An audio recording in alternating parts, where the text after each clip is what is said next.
In a courtroom filled with anticipation, a white police officer's accusation against a black woman sets the stage for an unexpected twist that leaves everyone in shock.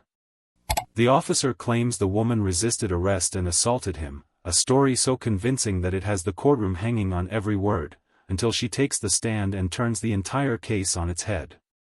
What could cause such a dramatic shift? Who is this woman, and why does her testimony leave the officer, the jury, and even the judge stunned?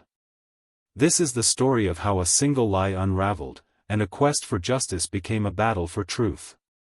Let's dive into it.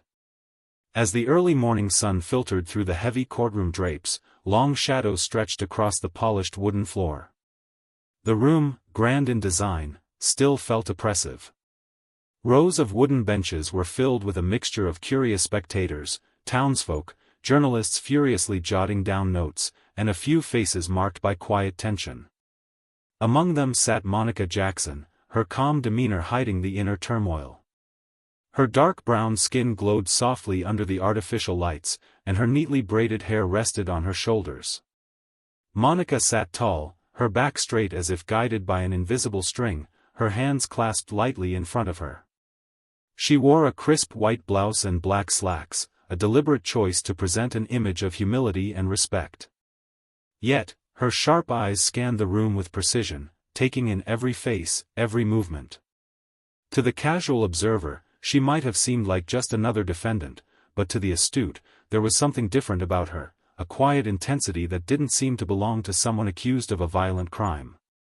The bailiff called the court to order, and all eyes turned to the front of the room, where Judge Howard Grayson, an older white man with thinning silver hair, entered. He exuded an air of authority, but his face betrayed a weariness accumulated over years of presiding over cases he'd rather forget. This case, however, seemed to spark his interest. Perhaps it was the presence of Officer Bradley Simmons, who sat smugly at the plaintiff's table, or the rumors circulating about the case that had already captured local media attention, State vs. Monica Jackson. "The court is now in session," the bailiff announced, his voice echoing off the high ceilings. Monica rose, her movements deliberate and controlled, and faced the judge. Whispers began to grow louder in the room as people craned their necks to get a better look at her. Officer Simmons leaned back in his chair, wearing an expression of confidence, almost amusement. His sharp police uniform and poised demeanor reflected the arrogance of someone who had long held unquestioned authority. Monica's lawyer, Benjamin Carter, a young black attorney fresh out of law school, shuffled nervously through his notes. He stole a glance at Monica, hoping to find some reassurance in her face, but she didn't meet his gaze. Her eyes remained focused on the judge, her expression unreadable. Carter took a deep breath and stood. "Your Honor," he began, his voice slightly wavering, "we are prepared to proceed." The judge nodded, his attention shifting to Officer Simmons. "Officer Simmons, you may take the stand." With exaggerated movements, Officer Simmons rose from his seat and made his way to the witness stand, adjusting his uniform as if he were performing for an invisible audience. He paused briefly, casting a glance at Monica.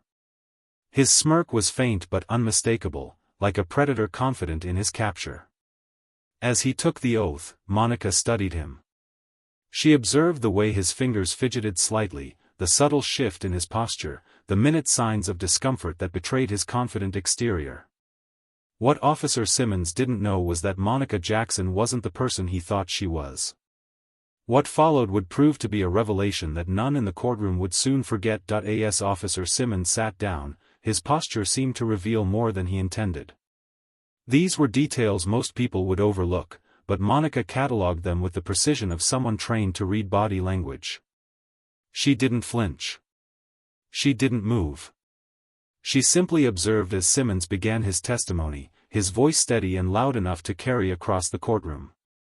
"I was responding to a disturbance call near the east side of town," Simmons started, his tone unwavering, "and I encountered the defendant, Miss Jackson, loitering outside a closed business." The word loitering rang through the room, a term often used as a catch-all accusation, especially when directed at people of color. The murmurs from the courtroom grew louder. Simmons pressed on, unfazed by the growing tension. When I approached her and asked what she was doing there, she immediately became hostile, he continued, his voice now adopting a theatrical quality. She refused to identify herself, raised her voice, and when I attempted to de-escalate the situation, she physically assaulted me. Gasps rippled through the room, but Monica remained still, her face a mask of calm, betraying nothing. Simmons shifted in his seat, feigning a pained expression. She hit me in the chest and attempted to reach for my service weapon, he said dramatically. At that point, I had no choice but to restrain her. From the back of the room, a woman muttered, "Sounds like a lie." Heads turned, but the judge quickly called for order. "Thank you, Officer Simmons," Judge Grayson said, his voice neutral. "You may step down." Monica's lawyer, Benjamin Carter, rose to his feet, visibly nervous. "Your Honor, before we continue, I'd like to ask the court to consider."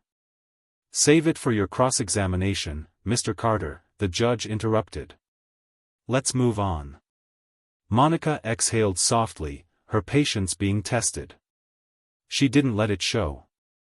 She leaned slightly toward Carter, whispering, "Stay calm. Focus on the facts." Carter nodded, though his expression betrayed his unease. As the prosecution rested its case, the atmosphere in the courtroom grew heavier. Simmons returned to his seat, a smug grin now spreading across his face. He exchanged a glance with his fellow officers seated in the back row. Monica didn't miss the wink he gave them. "Miss Jackson," Judge Grayson said, his tone carrying a note of skepticism, "it's your turn to testify." Monica stood, smoothing her blouse, and approached the stand. The room fell silent as she took her seat, the weight of 100 eyes pressing down on her. She adjusted the microphone in front of her, her movements slow and deliberate. "Miss Jackson," began the prosecutor, a middle-aged man in a sharp suit with an even sharper tongue. "Can you explain your actions on the night in question?" Monica leaned forward slightly, her voice steady and measured. "I can," she said, "but first, I need to clarify one thing. The officer's account is not only inaccurate, but intentionally misleading." A collective intake of breath filled the room. The prosecutor smirked. "Bold accusation, Miss Jackson. Do you have any proof to back it up?" Monica met his gaze without hesitation, her dark eyes unyielding. "I believe the truth will come to light soon enough." The prosecutor opened his mouth to retort, but Monica's calm confidence left him momentarily speechless. Judge Grayson cleared his throat, signaling for the questioning to continue. As Monica began to recount her version of events, the tension in the room grew palpable. The audience hung on her every word, sensing that this was no ordinary defendant. Unbeknownst to everyone, the wheels of justice were already turning, and the carefully constructed lies of Officer Simmons were beginning to unravel. Monica sat tall on the stand, her posture as unwavering as her composure. She paused for a moment, her hands resting lightly on the edge of the wooden railing. The courtroom fell into a thick silence, every breath held in anticipation of what she might say next. When she finally spoke, her voice was calm but carried an undeniable strength. "On the night in question," she began, her eyes sweeping across the courtroom, "I was on my way home from visiting a friend. I stopped near the corner of Magnolia and Fifth to check my phone." Monica took a brief pause, allowing the detail to sink in, and continued, "That's when Officer Simmons approached me." The prosecutor leaned forward, his eyes narrowing, clearly ready to pounce. "And you're saying this encounter was completely unprovoked?" Monica tilted her head slightly, her expression unshaken. "Not entirely. I was standing on the sidewalk, which, as far as I know, isn't illegal. He approached me with his flashlight pointed directly at my face and asked, in a tone I wouldn't call friendly, what I was doing there." The prosecutor's voice was laced with skepticism as he pressed on, "And how did you respond?" "I told him I was checking directions," Monica replied, her tone even and steady. "He asked for my identification," she continued. "I asked if I had done anything wrong." The prosecutor seized the moment, trying to turn the tables. "So, you questioned his authority?" Monica's voice firmed, but remained calm. "I questioned his motive," she corrected him. "I wasn't obstructing traffic, trespassing, or causing any disturbance. I wanted to know why he was asking for my ID." A ripple of murmurs ran through the courtroom, but Judge Grayson quickly banged his gavel. "Order in the court." Monica's tone remained unchanged. When I asked for clarification, he raised his voice and accused me of being uncooperative. I told him I wasn't trying to cause any trouble, but before I could say anything else, he grabbed my arm. Her words hung in the air, heavy and undeniable. The prosecutor raised an eyebrow, clearly trying to twist her testimony to his advantage. "Are you claiming the officer physically restrained you without cause?" Monica nodded, her answer simple but resolute. "Yes." "And when I told him to let go," she added, "he tightened his grip. He said, and I quote, 'Women like you need to learn how to listen.'" Gasps erupted from the gallery. This time, Judge Grayson's gavel came down hard. "Order. I will not tolerate interruptions." The prosecutor forced a smile, trying to mask his discomfort. "Miss Jackson, that's a serious allegation. Do you have any proof of this statement?" Monica's gaze locked onto his, unwavering. "No. Because the body camera he was wearing conveniently malfunctioned. Isn't that right, Officer Simmons?" All eyes turned to Simmons. His confident smirk had faded, replaced by a subtle clenching of his jaw as he shifted uncomfortably in his seat. The prosecutor cleared his throat, trying to regain control. "Let's focus on the facts. Miss Jackson, you claim the officer restrained you. What happened next?" Monica folded her hands in her lap, her voice steady despite the weight of the moment. "I told him I didn't consent to being touched and asked him to let me go. He didn't. Instead, he accused me of resisting arrest, even though I hadn't moved. When I tried to pull my arm away, he slammed me against the patrol car." Her words landed like a punch to the gut, leaving the room in stunned silence. A few people in the audience whispered to one another, their faces a mixture of disbelief and anger. The tension in the room was thick, and even the judge seemed momentarily taken aback. The prosecutor, now more subdued, pressed on. "And after that?" Monica's gaze didn't waver. "He handcuffed me and told me I was under arrest for assaulting an officer." The prosecutor leaned back, trying to regain control of the narrative. "Miss Jackson, you're a strong woman. Is it possible the officer felt threatened by your physical resistance?" Monica didn't flinch. "I'm not stronger than a trained police officer," she stated calmly. "And let's be clear, I didn't resist until he violated my rights." The prosecutor opened his mouth to respond, but Monica didn't give him the chance. "I also didn't reach for his weapon, despite his claims. That was a fabrication to justify his use of force." The room seemed to freeze. Simmons shifted in his seat again, visibly uneasy. The prosecutor's face darkened as he struggled to maintain his composure. "Miss Jackson," he said, his voice tight, "you're asking this court to believe that Officer Simmons, a decorated member of the force, fabricated an entire incident. Do you have anything to back up your version of events?" Monica smiled faintly. A subtle but powerful shift in Monica's demeanor caught the attention of everyone in the room. "The truth always has a way of revealing itself, counselor. You'll see soon enough." The judge leaned forward, his curiosity piqued. "Miss Jackson, are you implying there is evidence the court has not yet seen?" Monica's lawyer, Benjamin Carter, stood quickly, eager to respond. "Your Honor, we intend to submit additional evidence during the proceedings." The prosecutor scoffed, dismissing the notion with a wave of his hand. "More stalling tactics, Your Honor. If the defense had anything substantial, they would have presented it already." Monica turned to face the judge, her gaze unwavering. "Your Honor, the truth takes time. But I promise you this, when it comes out, it will be undeniable." The judge studied her for a moment, his expression unreadable. Finally, he nodded. Very well. We'll reset for today. Court will reconvene tomorrow at 9 a.m. As the gavel came down, the courtroom erupted into whispers. Monica rose from the stand, her movements calm and deliberate. She walked past Officer Simmons, who purposely avoided her gaze, and joined her lawyer at the defense table. Are you sure about this? Carter whispered, his voice laced with doubt. Monica placed a hand on his arm, her grip steady and reassuring. Trust me, Ben. Tomorrow, the truth will speak louder than anything Simmons could ever say. As they walked out of the courtroom, the murmurs of the crowd followed them, a mix of curiosity and speculation. Outside, the sun was setting, casting the town in a warm, golden glow. Monica paused on the courthouse steps, her eyes scanning the horizon.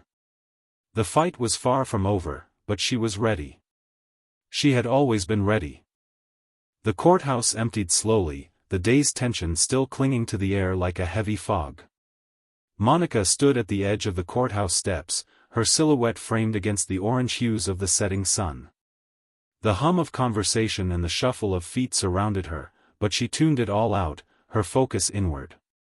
She had faced tougher battles before, battles where survival wasn't guaranteed.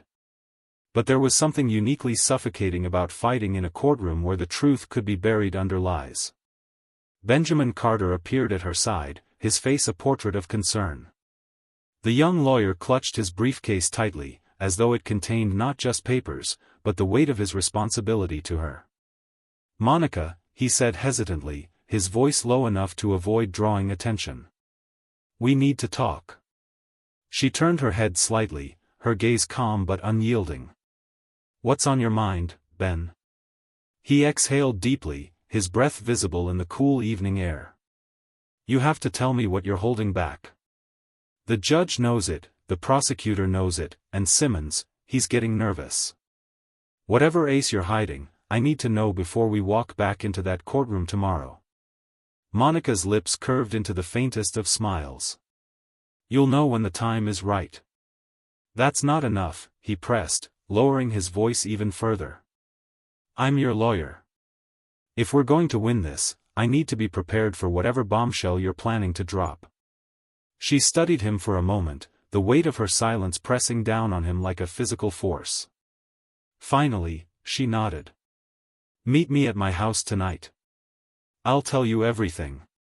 Benjamin blinked, startled by the sudden shift. You will? I will, she said firmly. But not here.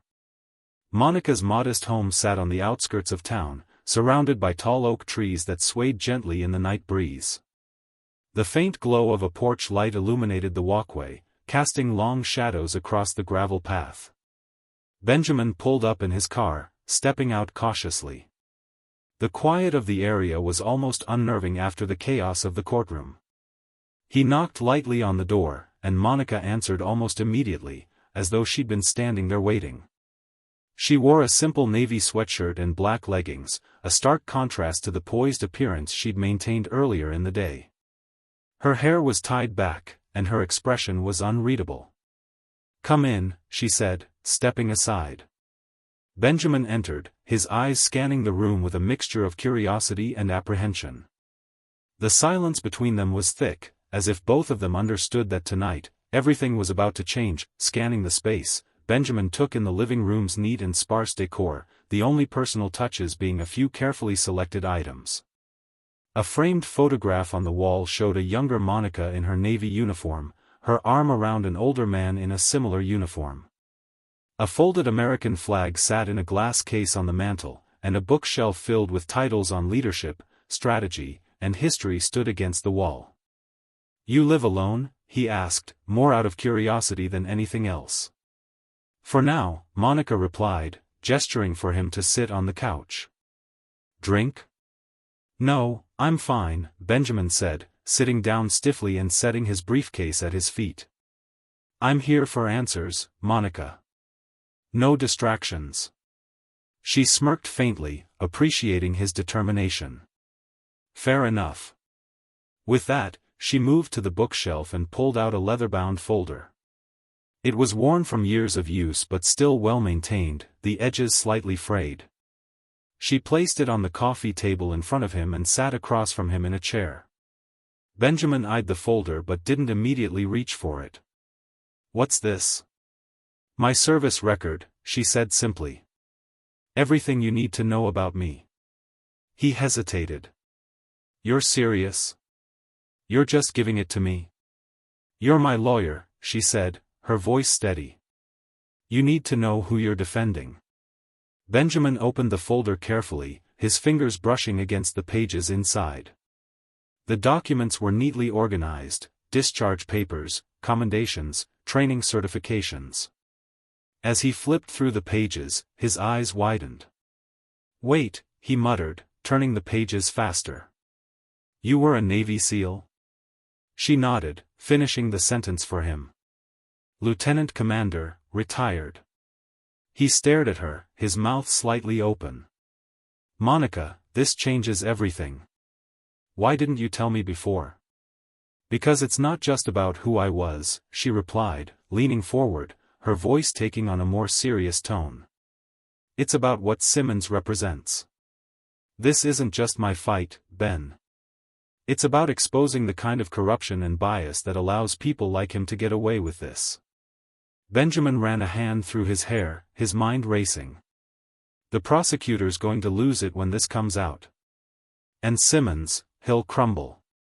Monica's expression darkened. "Simmons won't crumble. Men like him double down when they're cornered. That's why we have to be smart. Strategic." Benjamin nodded slowly, understanding the gravity of her words. "Do you think he knows?" "Not yet," she said. "But he's suspicious. You saw how he looked at me today. He knows there's something he doesn't know, and it's eating at him." Benjamin closed the folder and leaned back, letting out a long breath. "So what's the plan?" Monica's eyes glinted with quiet determination.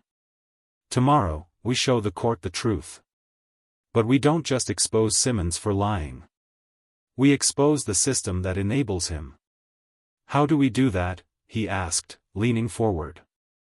Monica stood, her presence commanding even in her casual attire.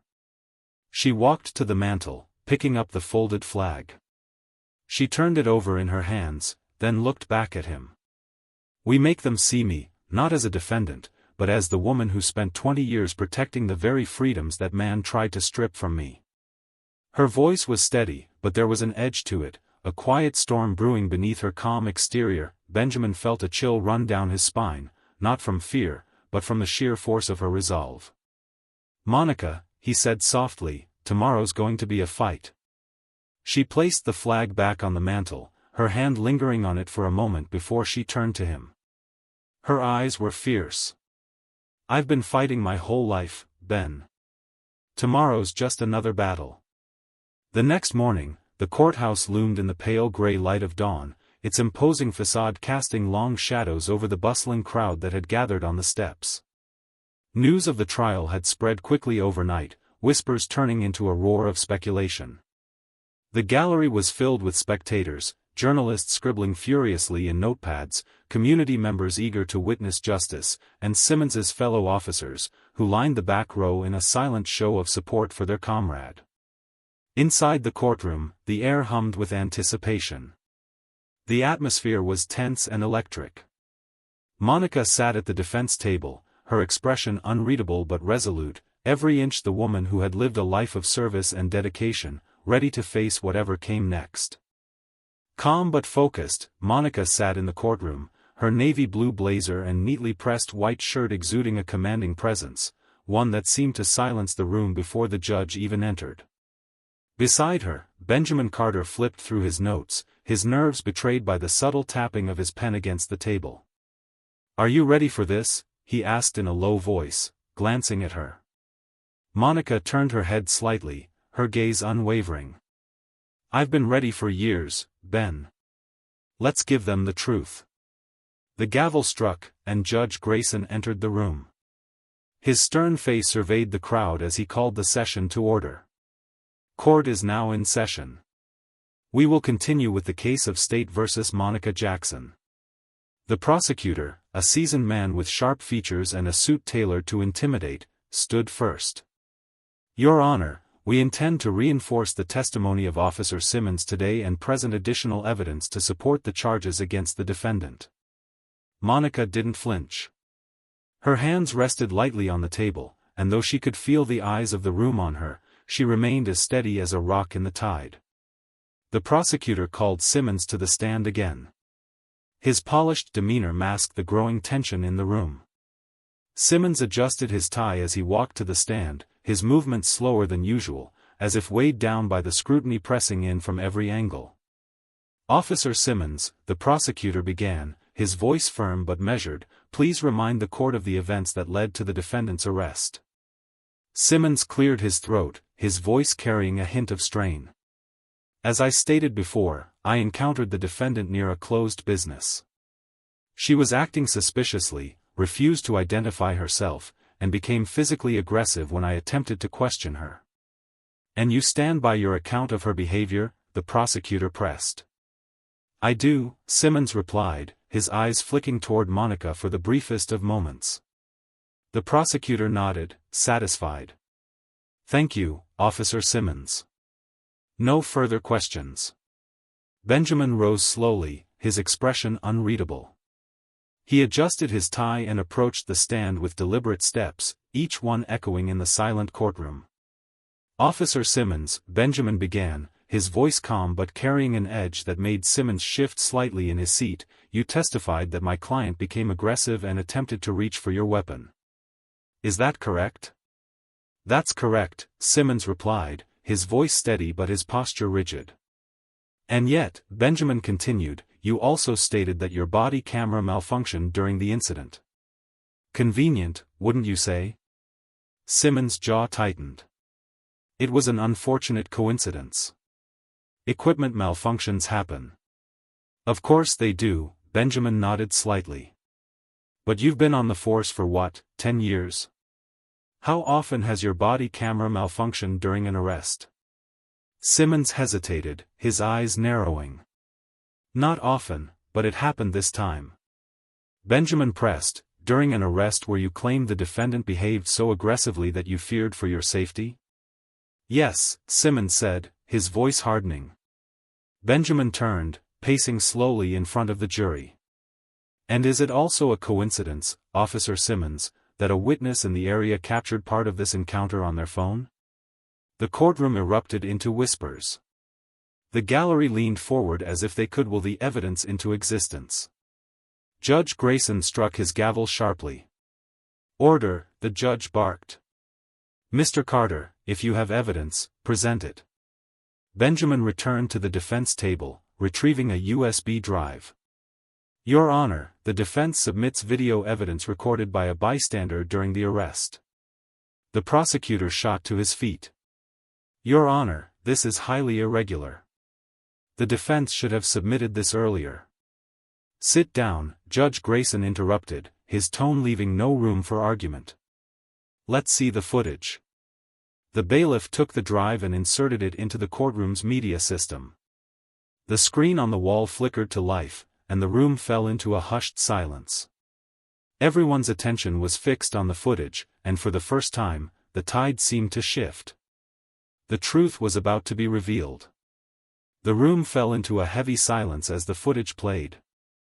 It was shaky, the angle partially obscured by the frame of a car window, but the audio was clear.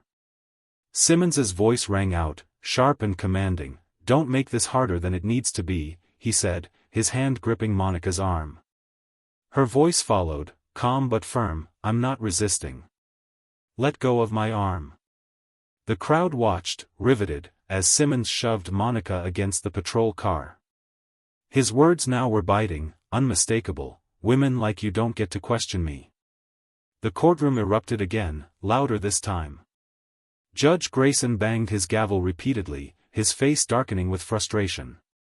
Order. I will have order in this court.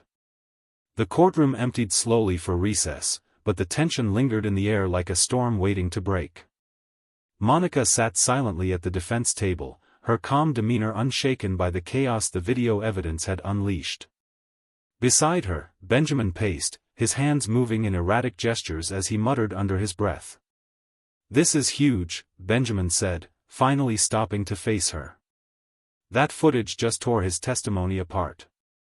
Monica folded her hands neatly on the table, her gaze steady. "It's a crack in the wall, Ben. But walls don't fall with cracks alone. We need more." Benjamin exhaled sharply, leaning on the table. "What's the next move? We've got the video, and you've got your service record. We could bury Simmons with this." Monica looked at him, her expression softening just slightly. "It's not just about burying Simmons, it's about exposing the truth. If we rush, we risk losing control of the narrative. Timing is everything." Before Benjamin could respond, the bailiff's voice cut through the room. "Court will reconvene in 5 minutes." Monica stood, adjusting her blazer. "Stay sharp, Ben. It's time." As the judge entered and the room was called to order, all eyes were on Officer Simmons. The confident smirk he had worn earlier was gone, replaced by a tight-lipped expression and darting eyes that betrayed his growing unease. His fellow officers in the back row exchanged uncertain glances, their silent support now tinged with doubt. Judge Grayson's voice broke through the tension. "Mr. Carter, do you have additional evidence to present?" Benjamin rose, his movements deliberate and composed. "Yes, Your Honor. The defense would like to call the defendant, Monica Jackson, to the stand." The room buzzed with renewed interest as Monica stood. Her steps were measured as she approached the witness stand. She didn't rush or falter, her presence alone seemed to command the room's attention. When she sat, her posture was as straight as a soldier at attention. "Miss Jackson," Benjamin began, his tone steady. "You've heard the accusations against you: resisting arrest, assaulting an officer, attempting to seize a weapon. Are these accusations true?" "No, they are not," Monica replied firmly, her voice carrying across the room. Benjamin nodded. "Then let's talk about what really happened that night, in your own words. Tell the court how your encounter with Officer Simmons unfolded." Monica took a slow breath, her gaze sweeping the room before settling on Benjamin. "That night, I was heading home after visiting a friend. I stopped to check my phone for directions when Officer Simmons approached me. He asked what I was doing there, and I told him. When he asked for my ID, I questioned why he needed it. I wasn't doing anything illegal, and I wanted to know what his reasoning was." "And how did he respond?" Benjamin asked. Monica's jaw tightened slightly. "He accused me of being uncooperative. When I tried to explain myself, he grabbed my arm and refused to let go, despite me telling him I hadn't done anything wrong." Benjamin took a step closer to the jury, his voice rising slightly. "Did you threaten him in any way?" "No," Monica said firmly. "I told him to let go of my arm. When I tried to pull away, he shoved me against the patrol car and handcuffed me. He then accused me of reaching for his weapon, which is a complete fabrication." The gallery murmured again, but Monica wasn't finished. "I didn't try to take his weapon, and I certainly didn't assault him. His account is a lie." Benjamin stood still for a moment, letting her words sink in before turning his gaze to the jury. The tension in the courtroom was palpable, every eye fixed on Monica as she spoke the truth that was slowly but surely unraveling the case against her. The truth had finally been given a voice. And in that silence, it carried the weight of justice. "His actions weren't about law enforcement," Monica continued, her voice steady but charged with emotion. "They were about control, about asserting power over someone he assumed couldn't fight back." Benjamin paused, letting her words linger in the air.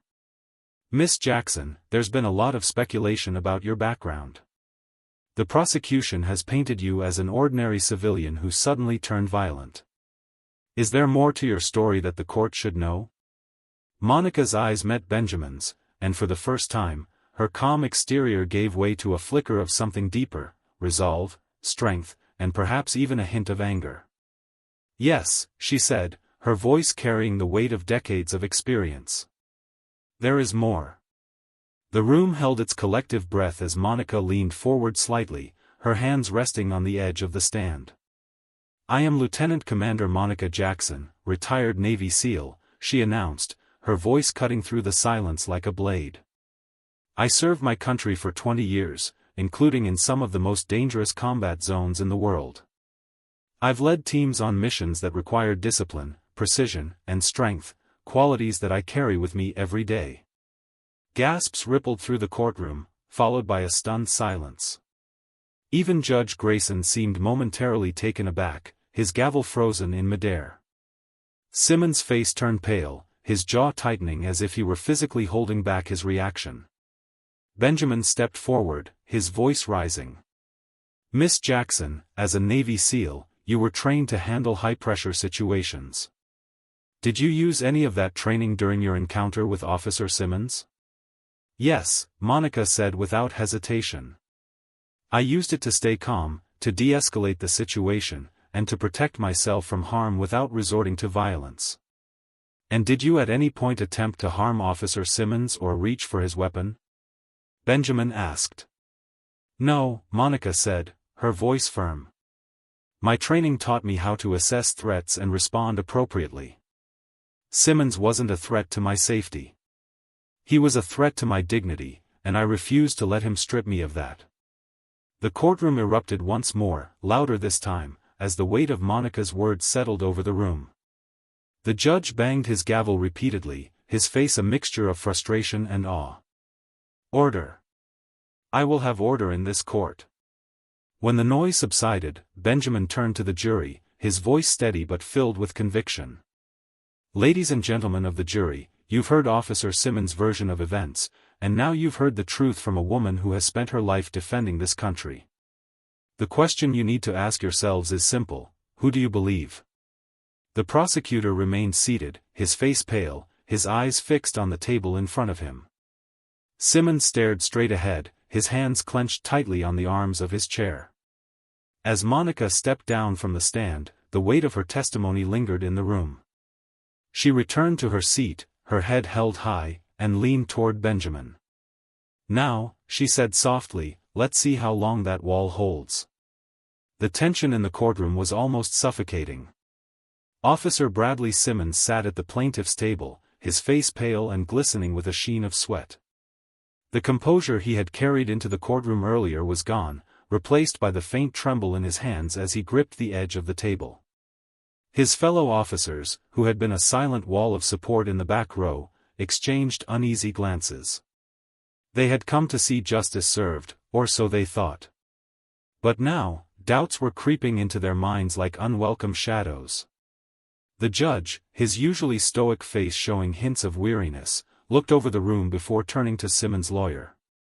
"Mr. Avery, does the prosecution wish to proceed with redirect, or do you need a moment to reconsider your strategy?" The prosecutor, Richard Avery, rose stiffly from his seat, his carefully curated demeanor showing the first signs of a crack.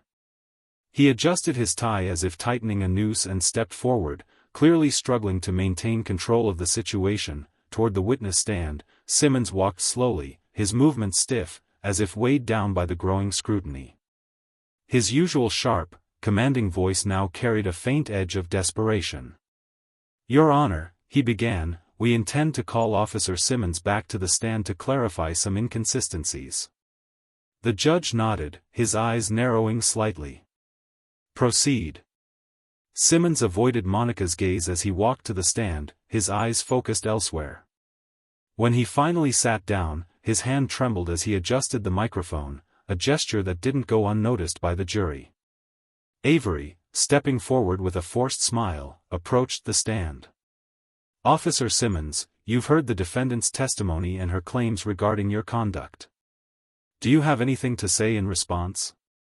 Simmons cleared his throat, his voice shaky but determined. "Yes. Her account of the incident is exaggerated. I acted within the scope of my duties." Avery nodded encouragingly. "And the video evidence presented earlier? How do you explain what the court saw?" Simmons hesitated, his eyes darting toward the jury before returning to Avery. The video doesn't show everything. It's incomplete. It doesn't capture the context of her behavior leading up to that moment.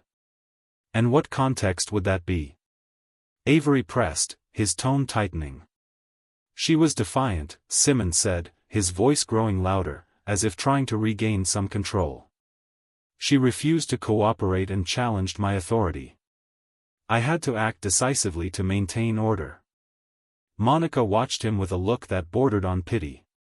Her hands were folded neatly on the table in front of her, her posture unwavering. Benjamin leaned toward her and whispered, "He's unraveling." She gave a small nod, but said nothing. Her focus remained fixed. Avery continued, his voice growing more insistent. "So, you stand by your claim that the defendant attempted to reach for your weapon?" "Yes," Simmons replied, though the word came out weaker than he intended. She made a sudden movement toward my side. I had to protect myself. Benjamin shot to his feet. "Your Honor, permission to cross-examine." Judge Grayson nodded curtly. "Granted." Benjamin approached the stand slowly, his movements deliberate. He stopped just a few feet from Simmons, his presence looming without being overbearing. He let the silence hang in the air for a moment, forcing Simmons to meet his gaze. "Officer Simmons," Benjamin began, his tone calm but edged with steel.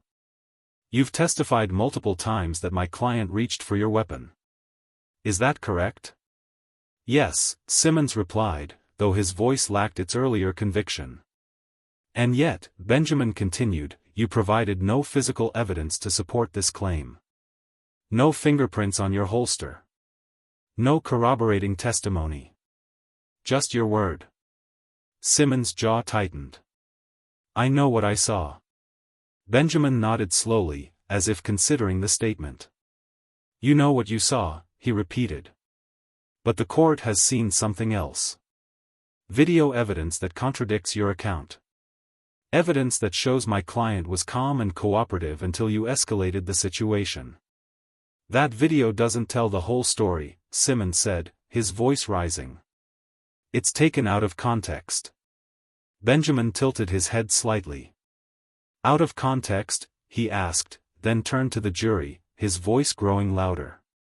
"This is a man who approached a law-abiding citizen, demanded her identification without cause, and when questioned, resorted to force. A man who then lied under oath to cover his actions." The prosecutor objected, but the judge overruled him, motioning for Benjamin to continue. Benjamin turned back to Simmons, his voice dropping to a cold, quiet tone. "Officer Simmons, you accused a decorated Navy SEAL, a woman who has served this country with honor, of being a threat. Tell me, does it embarrass you to know that the person you tried to intimidate has faced dangers you couldn't begin to imagine?" Simmons flinched at the question, his grip tightening on the arms of his chair. The weight of Benjamin's words hung in the air, the courtroom on edge as the truth continued to unfold. Simmons' composure slipped further. "That's irrelevant," he snapped. "She wasn't acting like a Navy SEAL that night, and you weren't acting like a police officer." Benjamin shot back, his voice sharp and unwavering. "You were acting like a bully who thought he could get away with abusing his authority, but you didn't count on her standing up to you, did you?" The room fell into deathly silence. The weight of Benjamin's words pressed down on everyone present.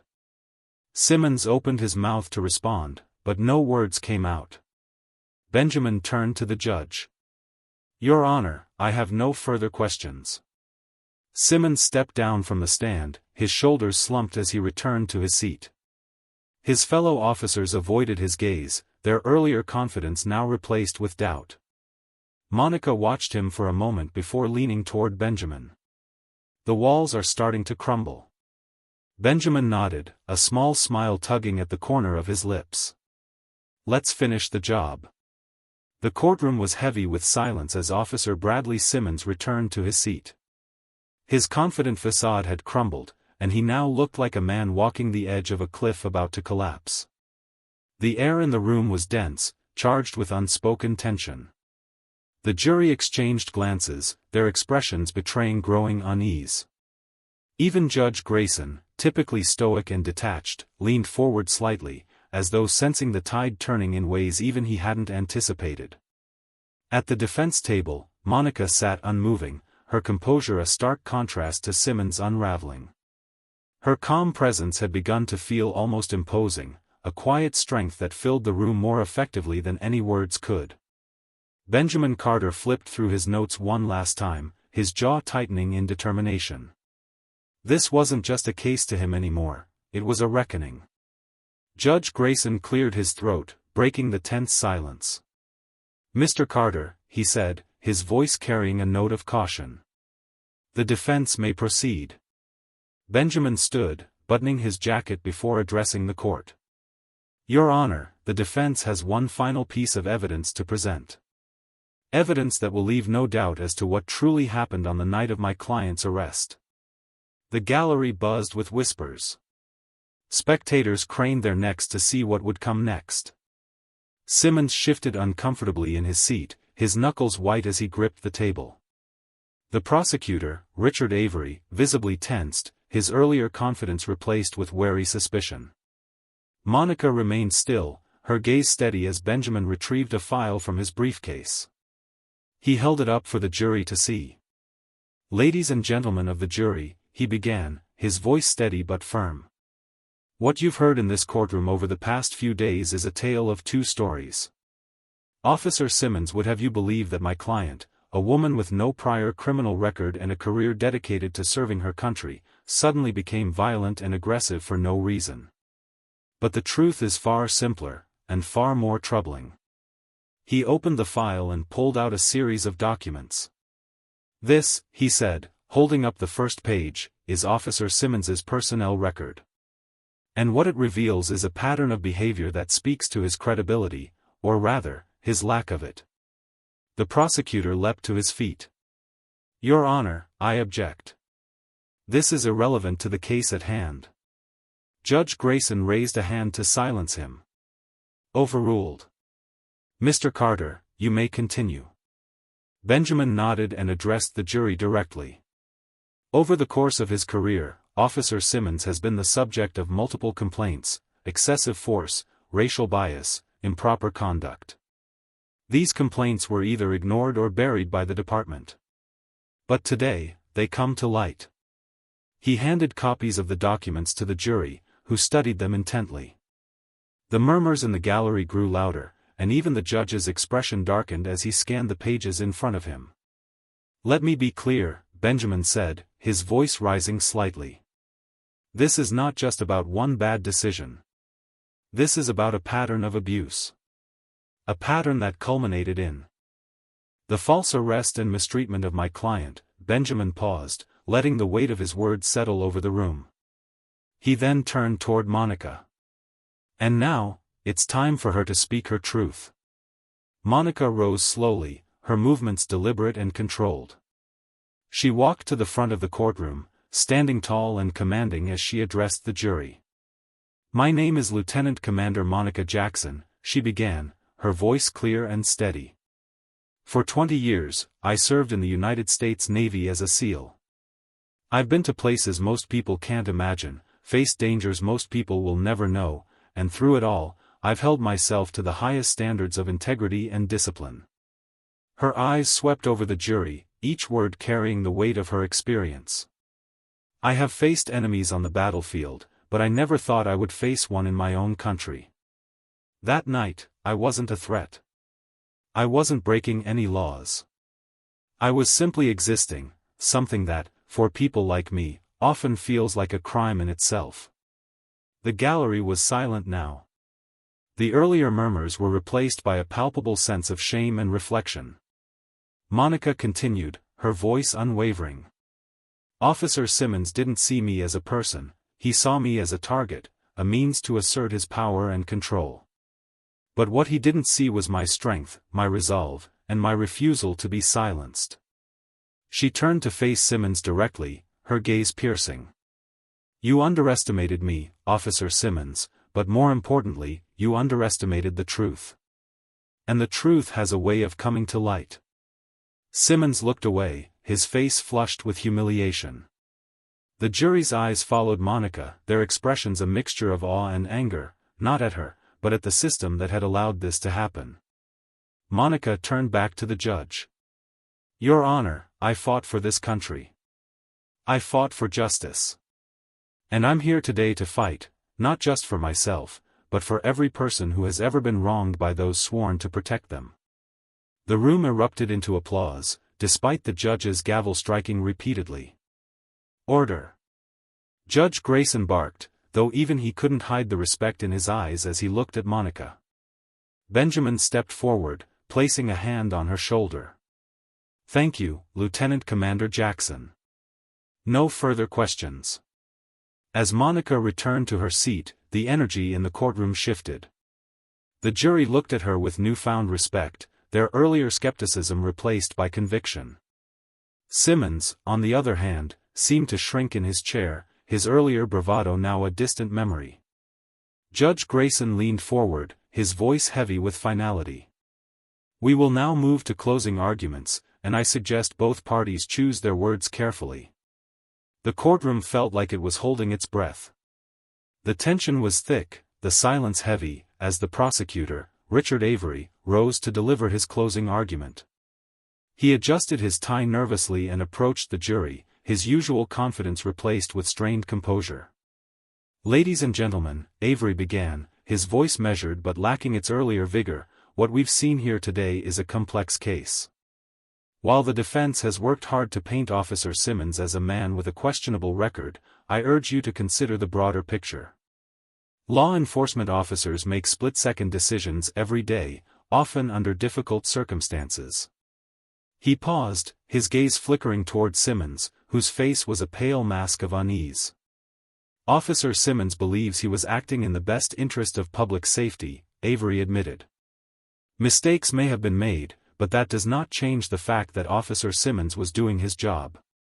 The defense's claims," Avery continued, while compelling, "do not erase the fact that the defendant questioned authority, resisted an officer, and escalated the situation." His tone hardened as he finished, "I ask you to consider the facts and not be swayed by emotion or spectacle." "Thank you." The courtroom remained silent as Avery returned to his seat. Benjamin Carter rose next, his movements deliberate and calm. He adjusted his jacket and addressed the jury with a steady voice. Benjamin straightened his jacket, adjusted his tie, and approached the jury with an air of quiet confidence. "Ladies and gentlemen of the jury," he began, his voice steady and firm, "what we've seen here today is not a complex case. It is, in fact, painfully simple. My client, Lieutenant Commander Monica Jackson, a decorated Navy SEAL and an American hero, was profiled, mistreated, and lied about by a man who abused his power." He turned, gesturing toward Monica, who sat with her back straight and her hands resting lightly on the table. Monica Jackson did not resist arrest. She did not threaten Officer Simmons. What she did was ask a question, a simple, reasonable question: why? And for that, she was thrown against a car, handcuffed, and humiliated. Benjamin's voice rose, his passion filling the room. "This isn't just about Monica Jackson.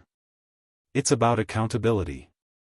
It's about ensuring that those who wear a badge and swear an oath to protect and serve are held to the highest standards of integrity.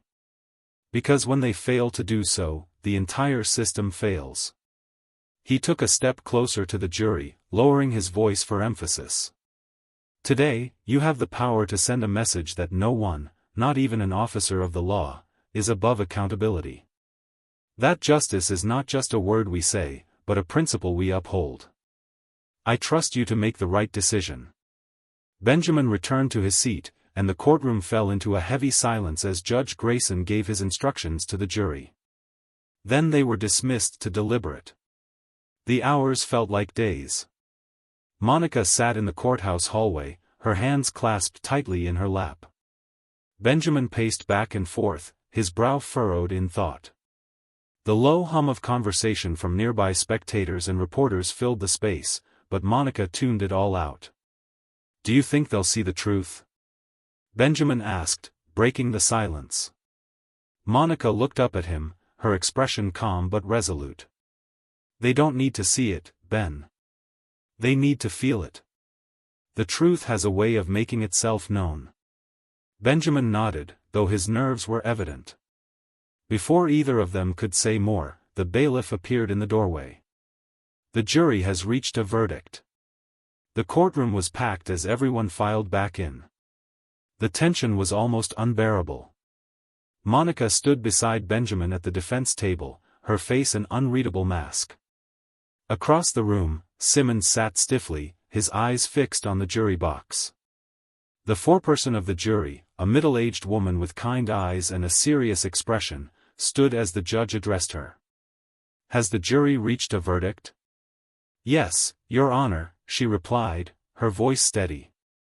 The judge nodded. Please read the verdict. The foreperson unfolded a piece of paper and began.